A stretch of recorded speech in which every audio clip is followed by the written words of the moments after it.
Our only witness today is Mr. SundarPichai. Mr. Pichai is the Chief Executive Officer of Google. Chairman Goodlatte, Ranking Member Nadler, distinguished members of the committee, thank you for the opportunity to be here today. More than 90% of all internet searches take place on Google or its subsidiary, YouTube, and they are curating what we see. Google has long faced criticism for manipulating search results to censor conservatives.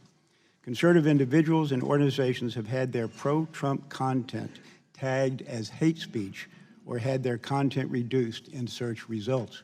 So what are you going to improve that situation? Congressman, thanks for the question. If I may, some of the studies you mentioned, we have investigated those. There are other studies which have looked at it. We have found issues with the methodology and the sample size and so on. But let me step back and say, providing users with high quality, accurate, and trusted information is sacrosanct to us. It's what our principles are, and our business interests, our natural long-term incentives are aligned with that. We want to serve users everywhere, and we need to earn their trust in doing so. Ileana Murillo is Google's head of multicultural marketing. Does Ms. Murillo do good work? I'm not directly familiar with her work, but she's an employee of Google, and we are proud of our employees. Your head of multicultural marketing said you were pushing to get out the Latino vote, paying for a ride to the polls for the Latino vote only in key states, and you're saying that's not accurate. Yes, that's right.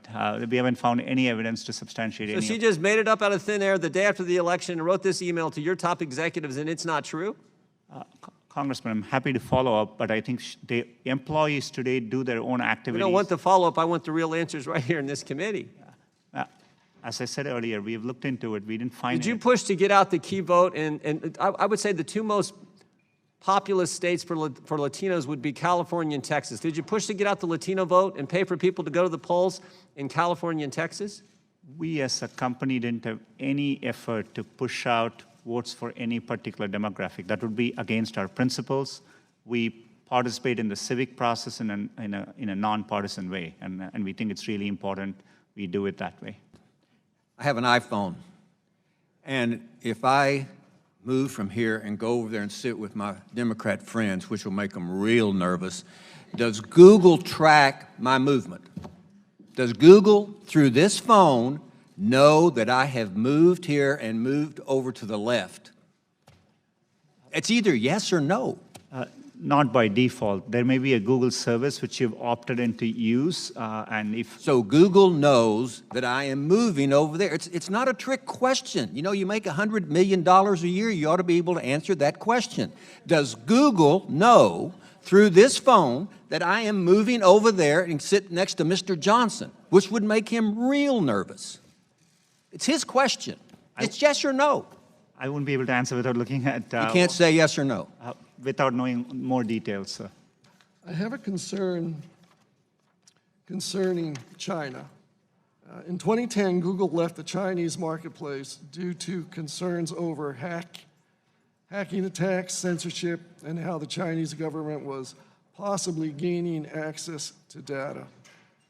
I'm interested in what has changed since 2010 and how working with the Chinese government to censor research results are part of Google's core values. Do you understand my question? Congressman, right now there are no plans for us to launch a search product in China. We are, in general, always looking to see how best. It's part of our core mission and our principles to try hard to provide users with information. We always have evidence based on every country we have operated in. Us reaching out and giving users to more information has a very positive impact, and we feel that calling. But right now, there are no plans to launch in China.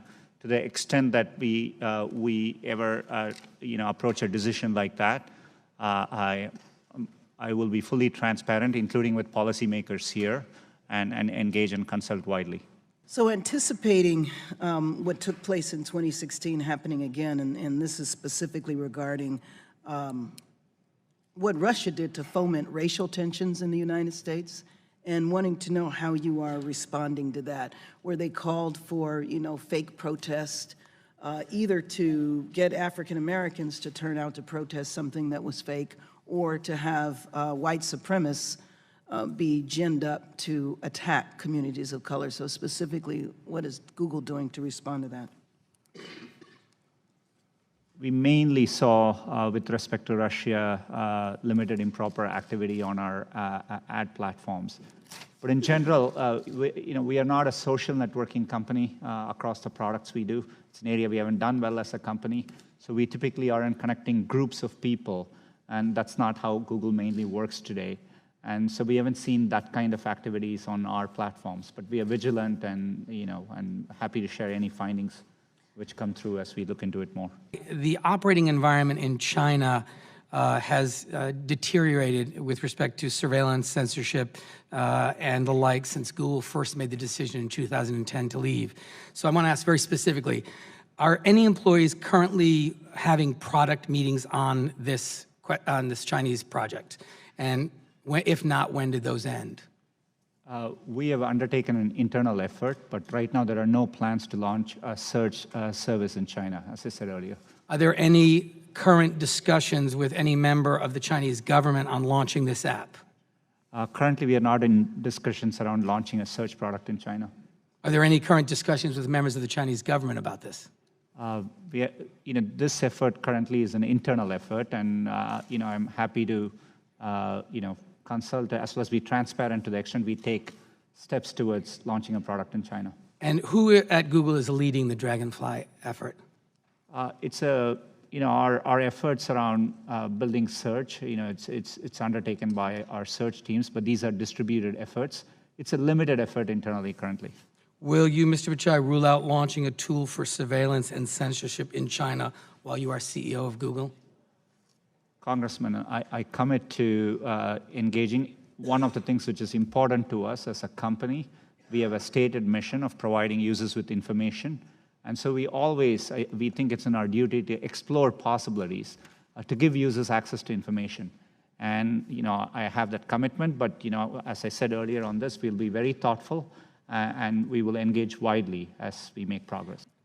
This is now the fourth hearing in a series of ridiculous hearings on the free speech of internet companies. A significant portion of this hearing was a waste of time because the First Amendment protects private individuals and corporations' free speech rights. So I'm going to search for Congressman Steve King. I'm going to hit the News tab. First article that pops up is from ABC News. It says, Steve King's racist immigration talk prompts calls for congressional censure. That's a negative article. But you don't have a group of people at Google sitting there thinking and trying to modify search results. Every time Steve King comes up, a negative article appears. That's not what's happening, right? We always operate for any query with the same set of principles. We are trying to reflect what is currently, if it is newsworthy, what is currently being discussed about that phrase. Thank you. So let me just conclude here by stating the obvious. If you want positive search results, do positive things. If you don't want negative search results, don't do negative things. And to some of my colleagues across the aisle, if you're getting bad press articles and bad search results, don't blame Google or Facebook or Twitter. Consider blaming yourself. Did Google design a prototype for a search engine that could be used in China to censor content? Congressman, we have undertaken an internal effort. Did you create a prototype? There was a report in The Intercept that says a prototype for the censored search engine was designed. We have developed and explored what search could look like if it were to be launched in a country like China, and that's what we explored. And how many months was that project ongoing? We've had the project underway for a while, and there have been other projects which we have undertaken for a while, and we have never launched them too. So we are constantly exploring. How many people were working on it? The estimates, the number of engineers on the project have varied over time. At one point, we have had over 100 people working on it, it's my understanding. Who makes the judgment calls regarding content moderation at Google? Chairman, it depends on the area. So, for example, if it's YouTube, we have, very clear teams which are responsible for YouTube content policies. And They identified, is it possible for a customer to write to them and say, hey, here's a concern I have? we give clear channels for content creators to, to raise concerns back, and we have clear avenues. And we also have had people who are responsible for these platforms, including content moderation, appear here, and I think they've consulted widely here too. Thank you. Well, you've gone for about 3.5 hours, and it's about what we predicted, isn't it, yesterday when we talked? So we thank you very much for your participation today. This concludes today's hearing, and without objection, all members will have 5 legislative days to submit written questions for the witness or additional materials for the record. And with that, this hearing is adjourned.